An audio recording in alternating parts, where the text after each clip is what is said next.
Hoje eu vou te ensinar a preparar profiteroles, também conhecidos como carolinas, com uma massa choux leve, douradinha, crocante por fora, completamente oca por dentro e perfeita para receber um creme de confeiteiro delicado e irresistivelmente cremoso.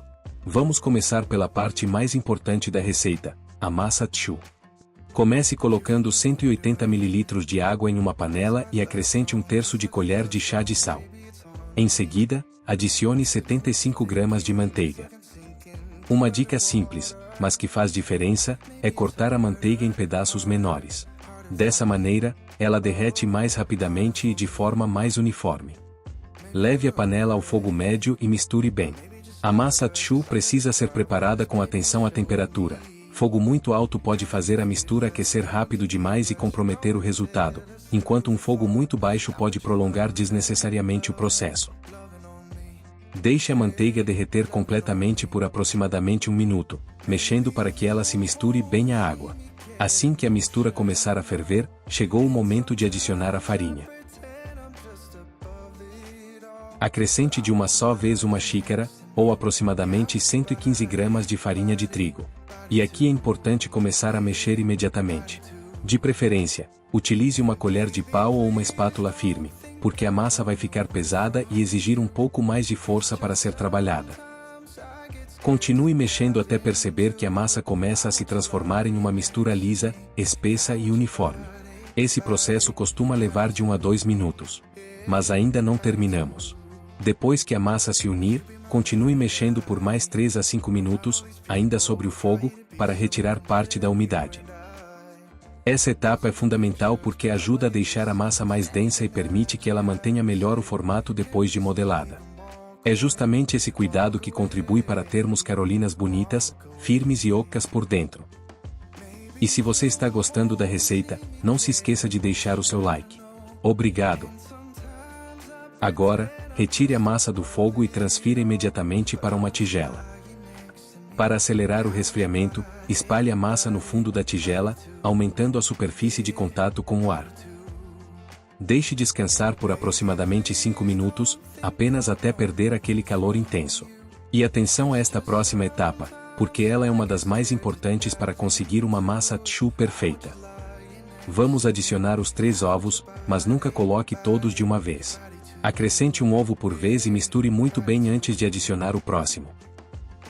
Isso permite controlar a consistência da massa e evita que ela fique líquida demais. Depois de cada ovo, mexa até que ele seja completamente incorporado e a massa volte a ficar homogênea. Não esqueça de deixar o seu like, se inscrever no nosso canal e ativar o sininho. Assim você vai ajudar o nosso canal a crescer. Obrigado! Quando chegar ao 3º ovo, vale uma atenção especial. Bata o último ovo em uma tigela pequena e vá adicionando aos poucos. Isso acontece porque o tamanho dos ovos pode variar, e talvez você não precise utilizar todo o 3º ovo.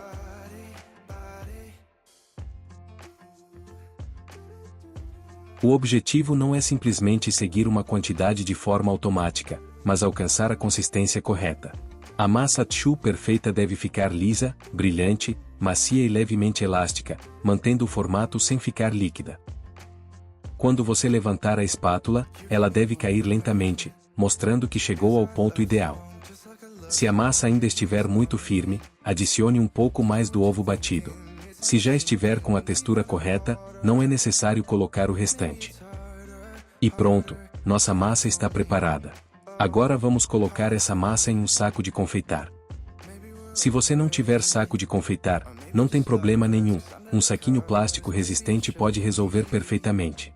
E uma das vantagens dessa receita é justamente não precisar de bicos especiais. Basta cortar a ponta do saco e começar a modelar. Forre uma assadeira e faça pequenos montinhos de massa, aproximadamente do tamanho de uma pequena bola, deixando espaço suficiente entre eles, porque vão crescer durante o cozimento. Quando terminar de modelar, você provavelmente vai perceber pequenas pontinhas na superfície de algumas carolinas. Para deixá-las mais bonitas e uniformes, umedeça levemente a ponta do dedo com água e pressione suavemente essas pontinhas. Assim, elas ficam mais lisas e a aparência final será muito mais bonita. Se inscreva no nosso canal, isso ajuda o canal a crescer. Obrigado! Agora vem um dos momentos mais importantes, o forno. Antes de colocar a assadeira, certifique-se de que ele esteja devidamente pré-aquecido. Comece assando as carolinas a 200 graus Celsius por aproximadamente 10 minutos. Depois desse primeiro período, reduza a temperatura para 180 graus Celsius e continue assando por mais 30 minutos. E existe uma regra de ouro aqui: evite abrir o forno durante os primeiros 20 minutos. A massa precisa desse ambiente quente e estável para crescer e criar a estrutura interna. Se o forno for aberto cedo demais, a queda de temperatura pode fazer as carolinas perderem volume e murcharem. Enquanto elas estão assando, vamos aproveitar o tempo para preparar o creme de confeiteiro. Comece colocando em umas 5 colheres de sopa de açúcar, 2 colheres de sopa de farinha de trigo e uma pitada de sal.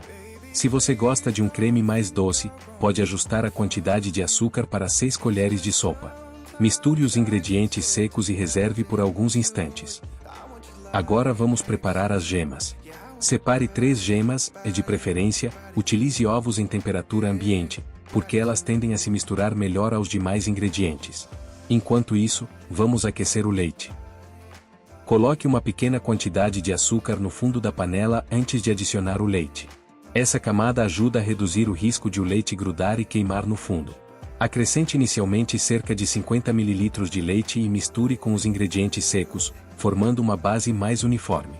Depois, adicione o restante do leite aos poucos, sempre mexendo para evitar a formação de grumos. Leve a panela ao fogo baixo e cozinhe lentamente. O objetivo é aquecer o leite de maneira uniforme.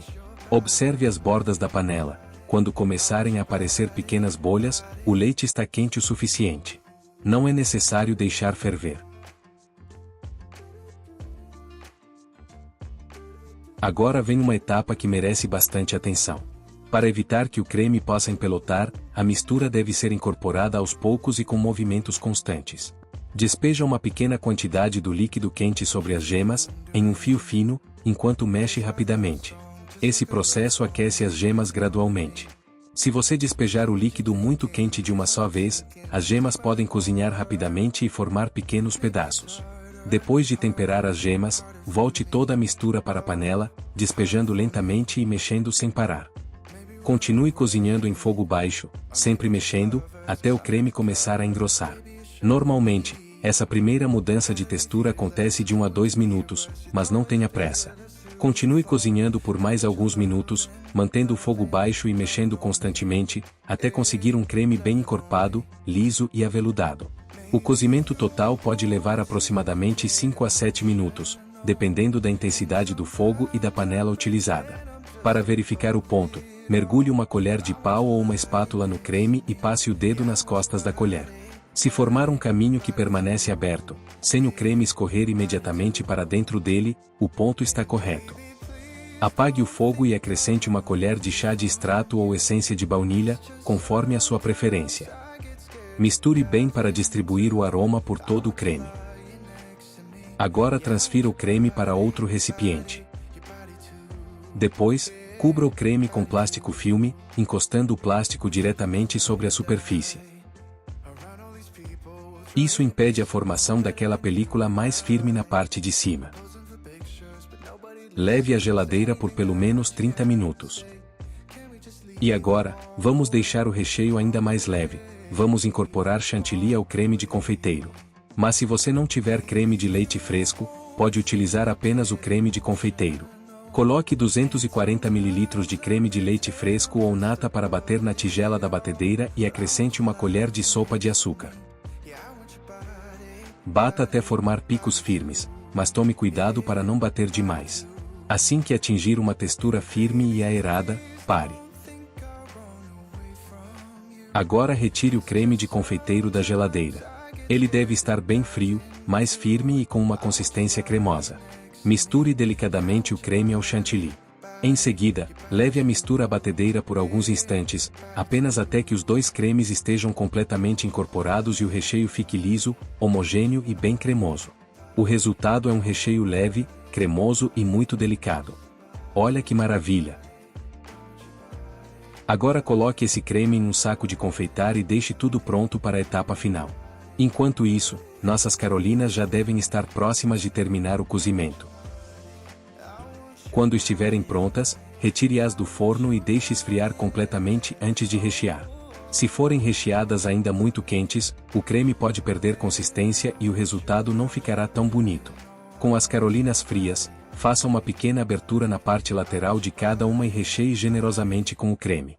Vá preenchendo até sentir que a carolina está levemente mais pesada e completamente recheada. E agora chegamos àquela parte que dá vontade de provar imediatamente.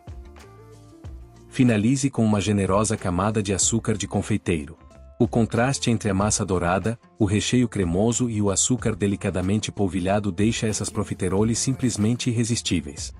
Essa é uma daquelas receitas que parecem sofisticadas, mas que ficam muito mais fáceis quando entendemos os pequenos detalhes de cada etapa. Então, se você chegou até aqui, já sabe exatamente como preparar profiteroles caseiras com massa choux e creme de confeiteiro. Agora me conta nos comentários, você prefere o recheio apenas com creme de confeiteiro ou gosta da versão mais leve, com chantilly incorporado? E não esqueça de deixar o seu like, porque isso ajuda muito o nosso canal a crescer, e se ainda não é inscrito, aproveite para se inscrever e acompanhar as próximas receitas. Muito obrigado por assistir, bom apetite e até o próximo vídeo.